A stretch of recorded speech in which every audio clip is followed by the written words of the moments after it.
Existen 7 pecados capitales que afectan a nuestras propias almas. Son pecados mortales y tienen graves consecuencias en nuestra vida espiritual. Lujuria, envidia, gula, pereza, avaricia, ira y soberbia. Según la teología cristiana, para cometer uno de estos pecados mortales no hace falta más que desearlo.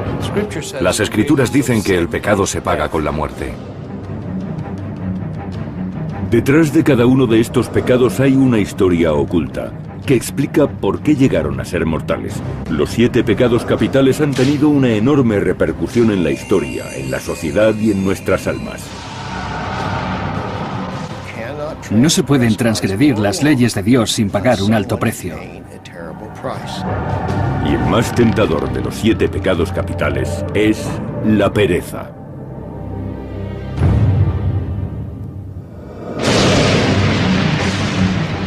Los 7 pecados capitales nunca son mencionados en la Biblia. Aparecieron por primera vez 3 siglos después de que se escribiera el Nuevo Testamento. En el año 375 después de Cristo, el monje cristiano Evagrio Pontico huyó de Constantinopla y se retiró a un pequeño monasterio de Egipto. Allí redactó una lista de tentaciones, según él, las más peligrosas para el alma. Las tentaciones resultaron ser 8. Y la pereza no aparecía como una sola, sino que figuraba como 2 tentaciones mortales. Evagrio llamó a una de ellas acedia, que podría traducirse como apatía. La otra tentación mortal era tristitia, que se traduce por tristeza. Evagrio pensaba que tanto la apatía como la tristeza podían conducir inexorablemente al abismo del infierno. En el año 590 después de Cristo, el Papa Gregorio Magno examinó la lista de Evagrio y redujo las tentaciones a 7, combinando acedia y tristitia en el pecado de pereza.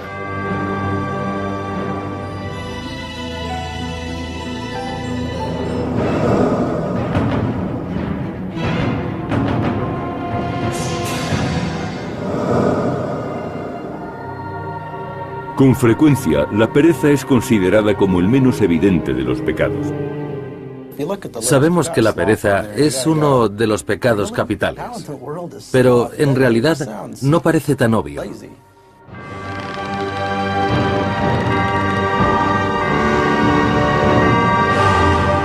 Antiguamente era fácil comprender por qué la pereza era el más insidioso de los pecados mortales, dulce como la miel y corrosivo como el ácido. Es quizás el más terrible de los pecados. Es un sentimiento de autocompasión, de lástima por uno mismo.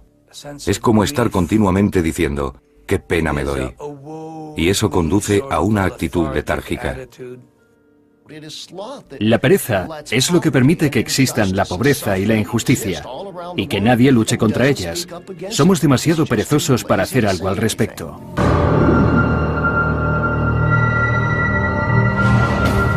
La pereza se define como la aversión a realizar un esfuerzo. Ha evolucionado con el tiempo y también significa ociosidad o indolencia. Los primeros escritos sobre el pecado de la pereza aparecieron en la Biblia.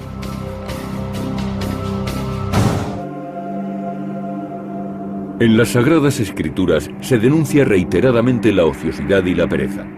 El libro de los Proverbios dice: el que es negligente en su trabajo es hermano del que destruye. Los proverbios pudieron ser escritos por el rey Salomón, que vivió alrededor del siglo X a.C. Se cree que fue el más sabio de los reyes. Sus enseñanzas fueron recogidas en varios libros de la Biblia. Una de las lecciones más importantes trata del valor del trabajo y de los perjuicios de la pereza. Desde luego, la ética es lo que predomina en la cultura hebrea. recomienda que si no tenemos la suficiente ambición para ser productivos en nuestra vida, deberíamos fijarnos en las hormigas. El libro de los Proverbios dice: Ve, oh perezoso, a la hormiga, mira sus caminos y hazte sabio. No teniendo capataz, ni rey ni señor, asegura su alimento en el verano y lo recoge en tiempo de siega. Es una pequeña criatura que trabaja sin descanso durante toda su vida. Lo que dijo Salomón de la hormiga sigue cumpliéndose en la actualidad. Nos anima a ser laboriosos y a trabajar para conseguir un objetivo.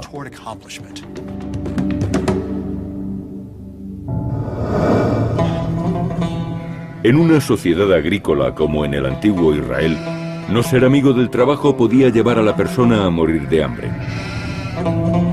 El pecado de la pereza no solo destruye el alma, sino que puede matarnos a nosotros y a nuestras familias. Ese era el mensaje de Salomón en sus proverbios. Hacia el año 390 a.C., los filósofos y profetas griegos predicaron las virtudes del trabajo. Sin embargo, hubo una voz en la antigua Atenas que proclamaba que la pereza no era un vicio, sino una virtud. Su nombre, Diógenes. Vivió en Atenas, y mientras otros filósofos como Platón y Aristóteles enseñaban ética, Diógenes defendía las virtudes de la pereza. No tenía trabajo, deambulaba de un sitio a otro, mendigaba y decía frases muy ocurrentes. Diógenes se enorgullecía de no tener hogar. Solía refugiarse en un barril en medio de la calle. Criticaba el excesivo apego a las posesiones y predicaba las virtudes de la sencillez. Siempre decía, ¿para qué trabajar? ¿Para qué tener un oficio? ¿Para qué dedicar tanto tiempo a acumular riqueza si luego no podemos llevárnosla? ¿Para qué buscar placeres pasajeros? Diógenes opinaba que había que aprovechar el momento y vivir con sencillez. Se dice que Alejandro Magno, impresionado por la humildad y la sabiduría de Diógenes, lo buscó por las calles de Atenas.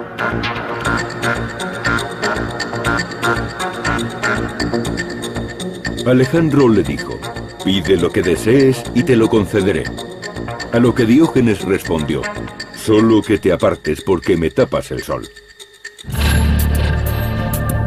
Alejandro se retiró de allí sintiéndose más sabio. Él lo tenía todo. Diógenes no tenía nada. Pero ¿quién era más feliz de los dos?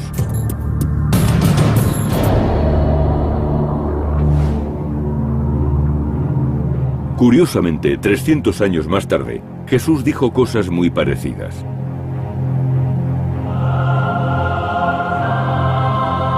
También él predicaba la sencillez.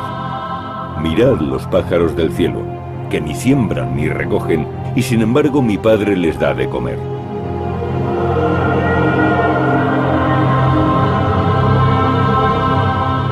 Pero no todos los seguidores de Jesús estaban de acuerdo con esas ideas. El apóstol San Pablo condenó el pecado de la pereza diciendo: «Apartaos de los hermanos que no trabajan. Si un hombre no se afana, no comerá».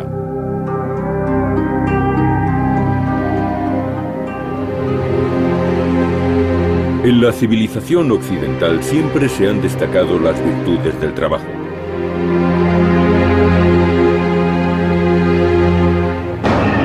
Y el pecado de la pereza fue considerado mortal. Hacia el año 375 se pensaba que la pereza era una transgresión de la ley de Dios, y para Evagrio Pontico la pereza se componía realmente de dos pecados. Al primero lo llamó acedia. Podríamos decir que la acedia es un tipo de apatía espiritual que anula la motivación y resulta tan peligrosa porque la persona no muestra ninguna iniciativa. La indolencia sería otra forma de calificarla. Los monjes consideraban que la acedia era el pecado más condenable.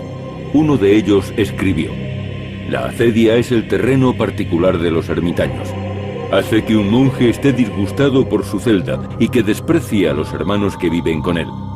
pero además acaba volviéndolo perezoso y eso le impide cumplir con sus obligaciones.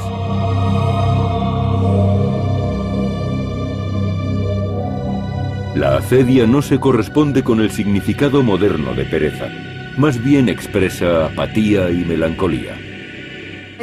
Acedia, en mi opinión, significa desgana. Uno se siente incapaz de preocuparse incluso de sus obligaciones. La persona no encuentra ninguna motivación. Yo llamo a la acedia morfina espiritual. Cuando te inyectan morfina, dejas de sentir dolor y por tanto acaban tus preocupaciones. En mi opinión, la acedia provoca los mismos efectos. Según Evagrio Pontico, la pereza contenía otra tentación maligna, la tristitia, que se traduce como tristeza.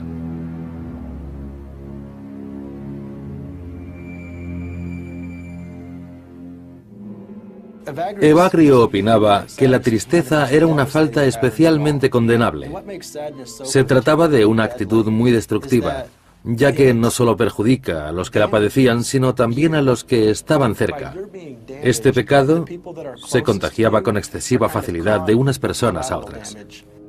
La tristitia podría definirse más adecuadamente como desesperación, y eso es un pecado para muchas religiones. El más grave de los pecados era la desesperación, porque es la antítesis de la fe. Si existe un Dios que se ocupa del mundo, nunca deberíamos perder la esperanza.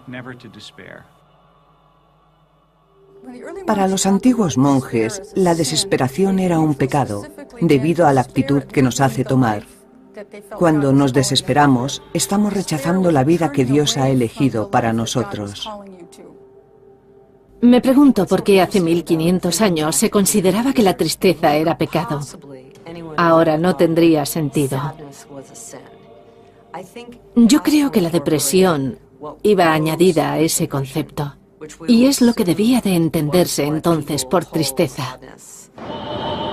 El pecado de la pereza se esconde desde hace mucho tiempo tras muchos otros vicios. Para algunas personas, el único que podía vencer a la pereza era un exorcista.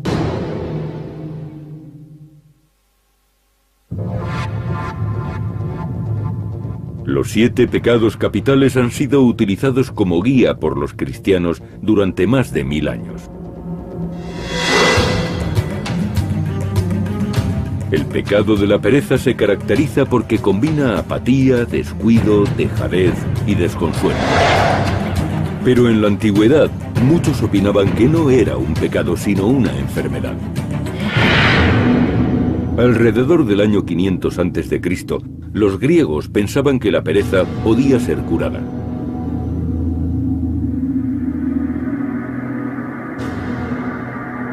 El primero que propuso esa teoría fue Hipócrates, al que se considera el fundador de la medicina moderna. Llamó a este estado de ánimo melancolía.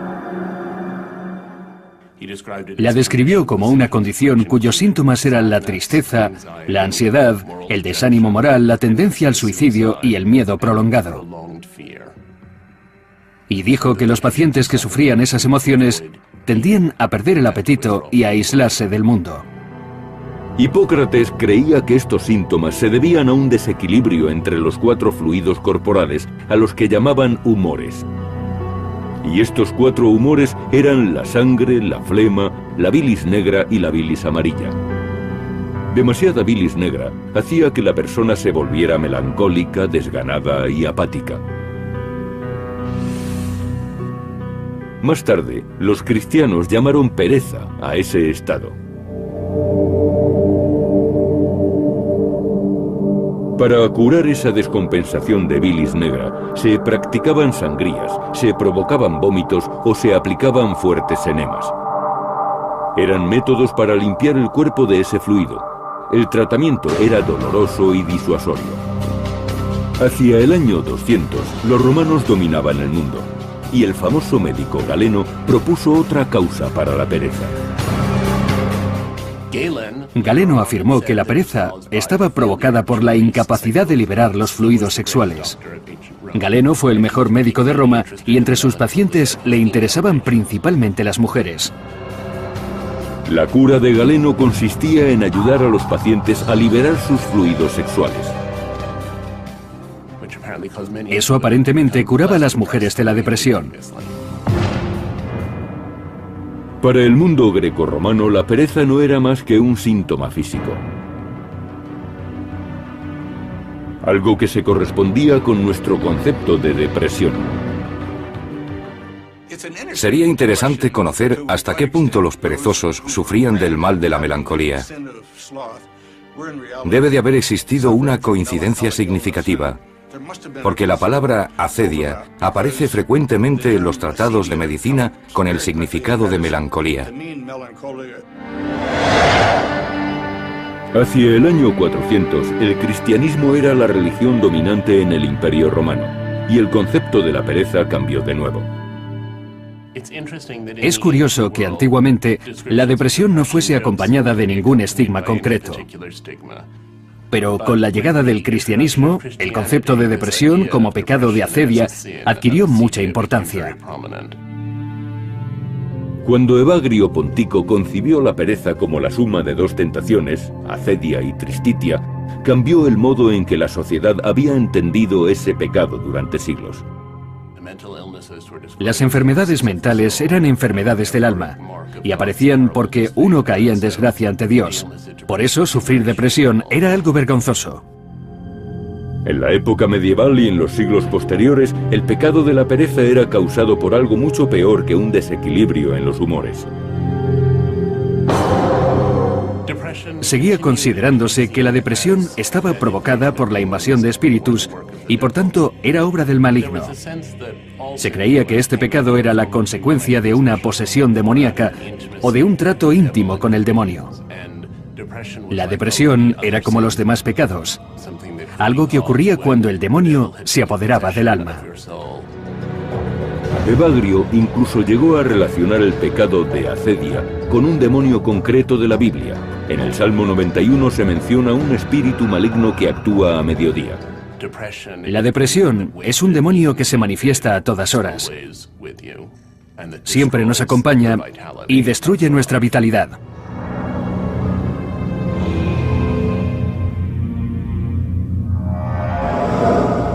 En 1589, el demonio se había convertido en objeto de estudio, y los demonólogos han dejado elaboradas enciclopedias sobre el tema. Uno de ellos, Peter Binzel, declaró que a cada uno de los 7 pecados capitales le correspondía un maestro infernal. El demonio de la pereza era conocido como el demonio del mediodía, y se lo llamó Belfegor. Es posible que el nombre Belfegor provenga del antiguo dios asirio Baal Peor. Binzel escribió que este demonio engaña a los hombres para que sientan mal humor, desesperación e insignificancia. En cuanto el pecador ha aceptado la invitación del demonio, este toma posesión de su cuerpo. Por eso se concluyó que era necesario exorcizar a los demonios. En la Edad Media, la práctica se empleaba con personas deprimidas. Yo soy el auténtico exorcista. Y al proceso de eliminar los demonios del cuerpo se le llamó exorcismo. Los judíos lo practicaban. Todavía se realizan exorcismos. El pastor Bob Larson se enfrenta al espíritu del mal. Mirad este signo. Es el símbolo de vuestra derrota. El pastor Bob Larson practica cientos de exorcismos al año. ¡Miradlo! Dice que el demonio Belfegor está vivo y lleno de energía. Habéis perdido. Habéis sido derrotados. He conocido a personas poseídas por el demonio de la acedia, que forma parte del pecado de la pereza. Y en muchas ocasiones me he encontrado con ese demonio. Él prefiere el nombre de acedia al de pereza. Puede que sea una moderna variedad de este espíritu maligno. Dice que su función es asegurarse de que las personas no hagan nada con su vida, que sean improductivas. Es como si estuvieran muertas. No pueden actuar. Este libro dice que Cristo nos quiere. Larson expulsa al demonio de la pereza con oraciones. Satán, dejarás tranquilo mi destino. Yo os ayudaré. Lecturas de la Biblia. Está en los escritos de Israel, según los hebreos. Y enfrentándose a él dentro del poseído. Dios hará que abandone el cuerpo. Abandónala y déjala ir en paz. Se trata de una práctica muy controvertida y algunas personas se oponen a esta clase de exorcismos.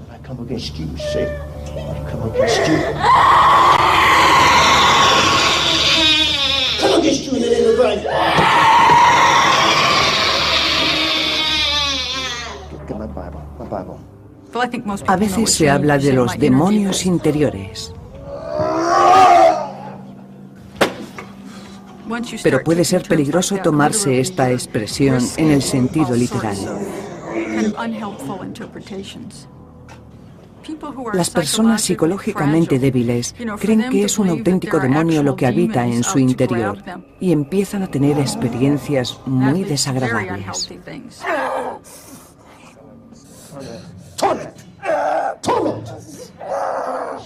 Para muchos creyentes, la depresión clínica y el pecado de acedia son inseparables. En las escrituras muchos personajes deben enfrentarse a duras luchas espirituales. Todos sufrimos conflictos internos y nuestra alma es el campo de batalla. ¿Acaso se aprovecha Satanás de las personas que padecen depresión? Desde luego. Trata de provocar el mayor daño posible. La pereza tuvo muchas interpretaciones en el pasado. El pecado evolucionó desde un estado de ánimo hasta una posesión demoníaca. En la Edad Media, el concepto cambió de nuevo cuando un célebre escritor volvió a describir este pecado y le asignó un lugar en el Averno.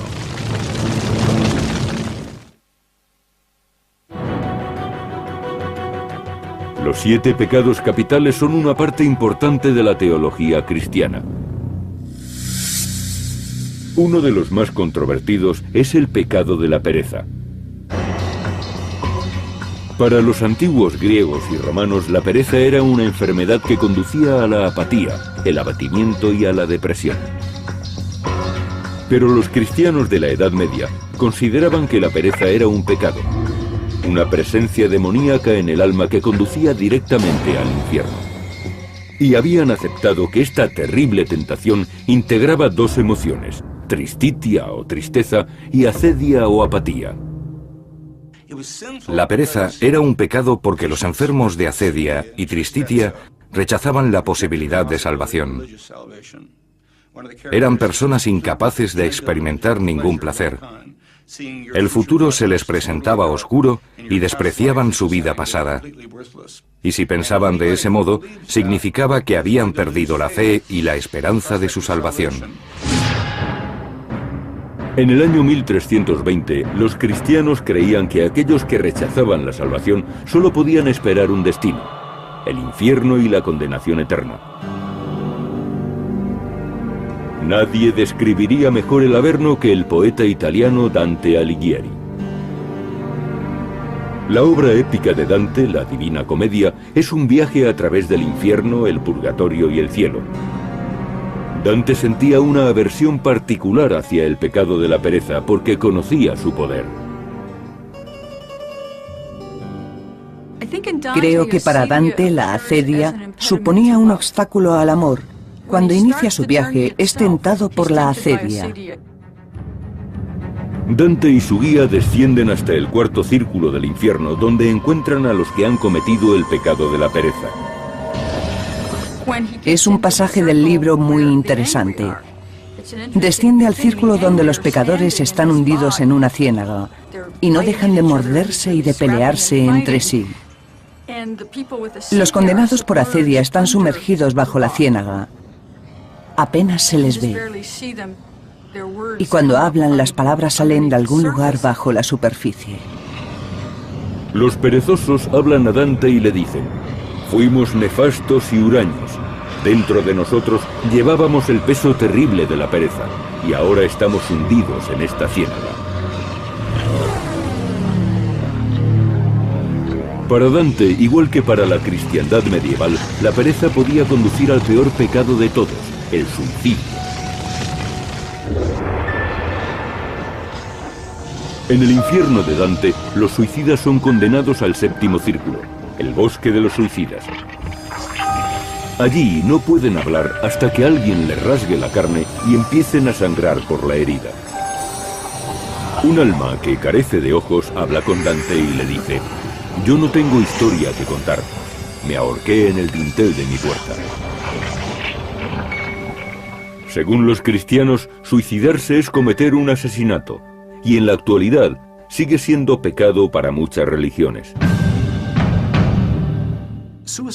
El suicidio es pecado, ya que cada uno es responsable de su propia vida. Somos tan responsables de nuestra vida como de las de los demás. Y esas vidas nunca se deben perder. Para el judaísmo, el suicidio es un pecado terrible. Chesterton, un escritor cristiano de origen inglés, declaró: un suicida es un centinela que deserta de su puesto. Estamos en este mundo para cumplir una misión. Cada ser humano es único, y cuando alguien se suicida, priva al mundo de algo insustituible. Por esta razón, algunos teólogos insistían en que la pereza era mucho peor que cualquier otro pecado. La pereza es el único pecado que no tiene perdón. Se consideraba que una persona cometía suicidio en un acto de desesperación. Por eso, hasta hace poco, no se permitía que los suicidas fueran enterrados en tierra consagrada. Por lógica, tenían que estar en el infierno. Para Dante, el suicidio era una tragedia. Sin embargo, la actitud hacia la pereza cambió con la llegada del Renacimiento. En el año 1621, un escritor llamado Robert Burton aseguró que la pereza era una enfermedad física y que de ningún modo se trataba de una deficiencia moral. Tituló su libro Anatomía de la melancolía. Sin duda alguna, Robert Burton fue el que mejor escribió sobre la melancolía y sobre la depresión. No proponía exorcismos, ya que los consideraba inútiles y ridículos. Él recomendaba recurrir a los amigos y sincerarse con ellos. Pero sobre todo, se trata de tener paciencia y de esperar a que la depresión vaya pasándose de un modo natural. Burton se diagnosticó a sí mismo la enfermedad de la melancolía y culpó parcialmente a la astrología. A los 62 años redactó su propio horóscopo y creyó haber averiguado el día y la hora exacta en la que moriría. Curiosamente, Burton murió en el momento que había previsto. Muchos creyeron que por su propia mano. En 1629 se formó la colonia de la Bahía de Massachusetts. Allí nació un concepto muy diferente de la pereza para los colonos. Los puritanos no tenían tiempo para ideas románticas sobre la pereza. Los colonos americanos tenían una idea muy radical sobre la depresión. Pensaban que era una obra del demonio que estaba presente en todas partes. Sufrían muchas dificultades y estaban aislados del apoyo exterior. La depresión era frecuente en las colonias, ya que tenían que luchar contra la enfermedad y la muerte. Tal y como decía el libro de los Proverbios, los puritanos creían que el trabajo, el ahorro y el esfuerzo conducían a la felicidad. De aquellos laboriosos fundadores proviene la expresión ética puritana de trabajo. Cotton Mather fue un predicador que vivió a finales del siglo XVII y principios del XVIII. Y como otros predicadores de su tiempo, no tenía muy buena opinión de la depresión. De hecho, en las primeras colonias puritanas, el pecado de la pereza era un crimen punible. Pero cuando la mujer de Cotton Mather sufrió una fuerte depresión, El estricto predicador se volvió más tolerante hacia este pecado. Escribió algo maravilloso, que los amigos de los melancólicos no se cansen de la carga que llevan con tanta paciencia.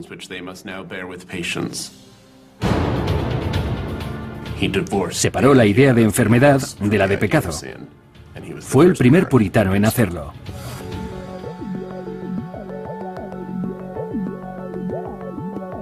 La tendencia innovadora de los americanos se impuso y el pecado de la pereza fue juzgado con mayor tolerancia.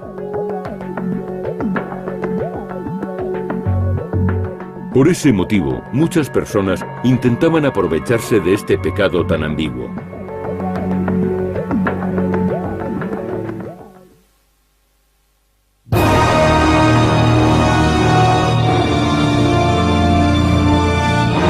Durante siglos, los 7 pecados capitales guiaron la moral cristiana. Y todos ellos evolucionaron a lo largo de la historia. Pero ninguno tanto como la pereza. A principios de 1800, la pereza se consideraba una enfermedad, una falta moral e incluso antipatriótica.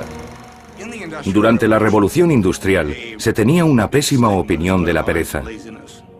El trabajo y el ahorro eran las virtudes que requería el capitalismo. Resultaban fundamentales para la economía de mercado. Es la ética puritana. ¿Qué haces tumbado cuando deberías estar levantado y trabajando? Hay que trabajar para el Señor, para el capataz, para que el país crezca y para que el ferrocarril llegue hasta el oeste.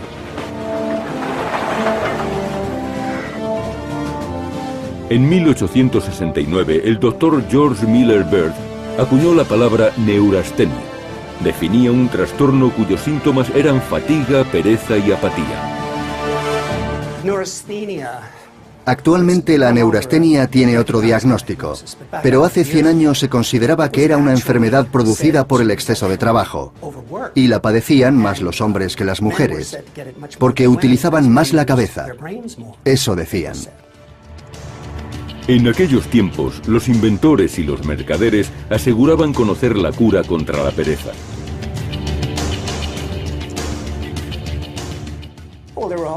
Los buhoneros vendían toda clase de bebidas y tónicos en la parte de atrás de sus carretas.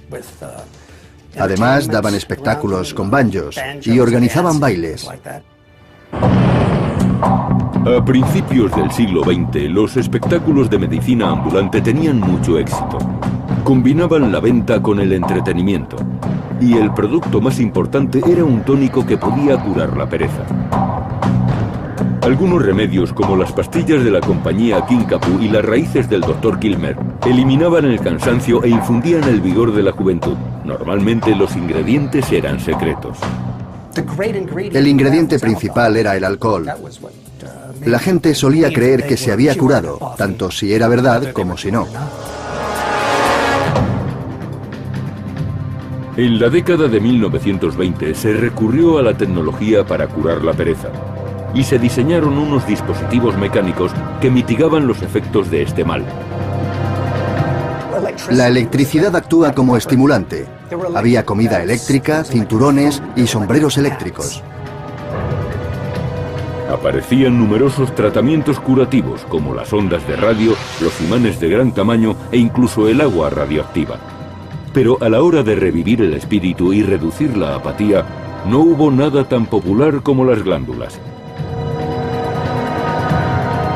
En la década de los años 20, una nueva generación de doctores afirmó que el estímulo y el vigor podían extraerse de una fuente infalible. Ron Squart era profesor de Harvard. Había creado una emulsión de testículos de cobayas y de perros y afirmaba que inyectada en el brazo producía unos resultados fantásticos. Se conocería como terapia glandular y cada vez se volvía más estrafalaria. Un médico francés llamado Serge Voronov trasplantó testículos de mono a algunos hombres. Esta intervención les ayudaría a vencer la pereza y a recuperar su juventud perdida.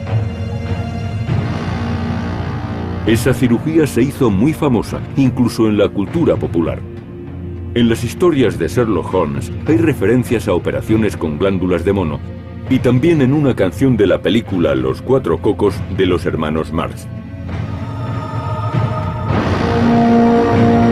Pero nadie tendría tanto éxito en la utilización de glándulas como el Dr. John Brinkley de Milford, Kansas. Brinkley no recurría a los testículos de mono. Lo que él utilizaba era mucho más fácil de conseguir: testículos de macho cabrío, un animal conocido por su vigor. Brinkley realizó su primera operación glandular en 1918. Cobró $750 por implantar testículos de macho cabrío a un granjero. La operación tuvo tanto éxito que muy pronto había hombres haciendo cola en la pequeña clínica de Kansas. Abría a la persona y le implantaba las glándulas de macho cabrío. A veces las untaba con ajo y lo mezclaba todo en diferentes cócteles. A lo largo de los años acabó haciendo unas 16.000 operaciones de este tipo.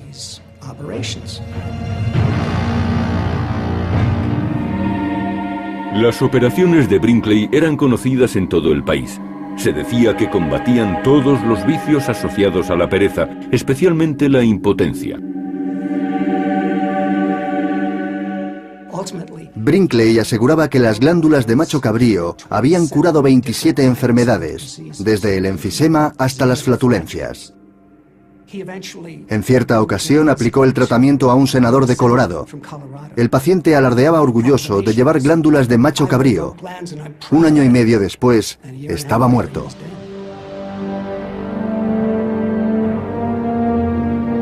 La fama de Brinkley llamó la atención de las autoridades médicas. Enseguida descubrieron que no era médico.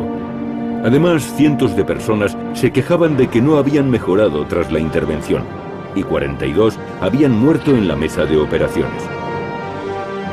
Aquello acabaría con la moda de las glándulas y con el negocio de muchos curanderos. Pero la búsqueda de una solución para la pereza aún continúa, generalmente dirigida por negociantes sin escrúpulos. Hace poco vi un anuncio de pastillas de pene de cocodrilo. Se fabricaban según una antigua receta china que tenía más de 2000 años.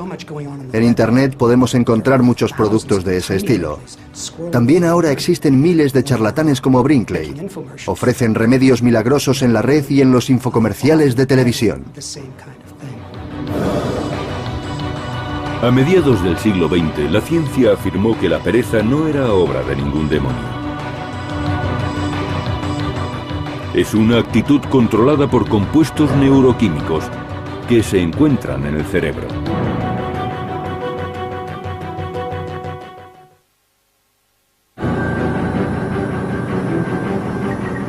Los 7 pecados capitales han sido una guía moral para los cristianos.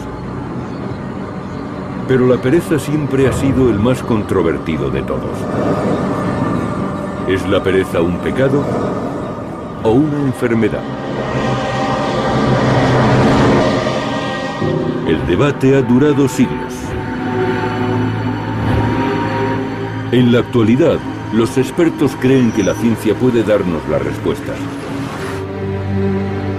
La forma más simple de la pereza es una que todos experimentamos: dejar las cosas para más tarde. En la Universidad de Carleton, Ottawa, el Dr. Timothy Pilcher ha hecho de este comportamiento el centro de una serie de estudios. Las investigaciones de Pitchell revelan que esta forma de pereza es muy corriente y muy poco rentable. El 95% de los estudiantes muestran apatía y del 15 al 20% de las personas dicen que la experimentan de un modo crónico. Esta actitud mina la productividad y puede resultar muy costosa, especialmente para las empresas. Se trata de algo más complejo que simplemente dejar las cosas para más tarde. Existen síntomas específicos de la apatía. En mi investigación he comprobado que siempre que aparece la incertidumbre, va ligada a la apatía. Cuando la gente no sabe qué hacer, acaba no haciendo nada. Otro síntoma de la apatía es el perfeccionismo. El perfeccionismo aparece porque tememos las críticas de los demás. La inseguridad vuelve apáticas a las personas. Durante siglos la humanidad ha tratado de combatir la pereza. Pero los nuevos descubrimientos no se centran en la religión o en la psicología, sino en la neurología, la arquitectura del cerebro. Las personas que muestran una pereza excesiva suelen ser víctimas de una depresión clínica. La solución, por tanto, ya no se basa en las oraciones o en el exorcismo. Actualmente, el tratamiento más popular contra la depresión consiste en elevar el nivel de serotonina, un neurotransmisor esencial del cerebro. Pero todavía no está muy claro por qué es un método tan eficaz. Para los nuevos estudios se ha recurrido a la resonancia magnética. Intentan resolver el misterio de la depresión examinando el lugar del cerebro donde reside la pereza. La doctora Helen Mayberg, de la Universidad de Emory, Atlanta, ha utilizado imágenes obtenidas por resonancia magnética para analizar las emociones. Sometimos a una persona sana a experiencias tristes. Queríamos comprobar los cambios en su cerebro y en la circulación de la sangre. Esta sencilla prueba no había sido realizada anteriormente y los resultados apuntaron a una única región del cerebro muy pequeña. Nos fijamos en una región a la que anteriormente no habíamos prestado mucha atención. Estaba en una parte del cerebro llamada región subgenual del cingulado anterior. Esta parte del cerebro es tan pequeña y desconocida que muchos textos la denominan sencillamente con un número, Área 25. En algunos estudios antiguos sobre animales se menciona esta región. Dicen que estimulándola se puede lograr que los monos lloren. Pero la doctora Mayberg llevó sus descubrimientos un paso más allá. Sabía que existía un grupo de pacientes depresivos que no reaccionaban a medicamentos como el Prozac. Su situación era tan grave que los compuestos neuroquímicos más fuertes del mercado no les hacían efecto. La solución: estimulación quirúrgica del área 25. ¿Qué ocurre si se coloca un cable para que estimule el área 25? Yo creo que podemos comparar la actividad con la de un marcapasos. La cirugía cerebral se realizó con anestesia local. El paciente estaba despierto, pero no sentía el bisturí. Pudimos comprobar que muchos pacientes experimentaban una sensación de mejoría, de alivio. Ocurría más o menos en 1 de 4 contactos cuando sobrepasábamos los 5 miliamperios. Los resultados fueron concluyentes. Los pacientes que no respondían al Prozac o a otros antidepresivos experimentaron una gran mejoría con los implantes. La cirugía del área 25 parece tener el mismo efecto que los exorcismos. Y tanto si se trata de un pecado como de una enfermedad, librarse de la pereza cambia la vida de las personas. Por tanto, ¿ha demostrado la ciencia que la pereza es una enfermedad física y no una decisión moral? ¿Prueba esto que la pereza no es un pecado? La pregunta sigue en pie, pero está claro que la tentación de caer en la pereza no ha desaparecido. Y la tecnología no mejora la situación. Decimos, voy a leer mis emails, y horas más tarde seguimos con el ordenador. Es algo muy tentador, gracias a lo inmediato de la recompensa. Durante miles de años el pecado de la pereza ha formado parte de la condición humana. Ha sido diagnosticado por médicos, denunciado por guías espirituales e incluso ensalzado por antiguos filósofos. Y según la tradición cristiana, basta un simple acto de pereza para condenarnos al infierno.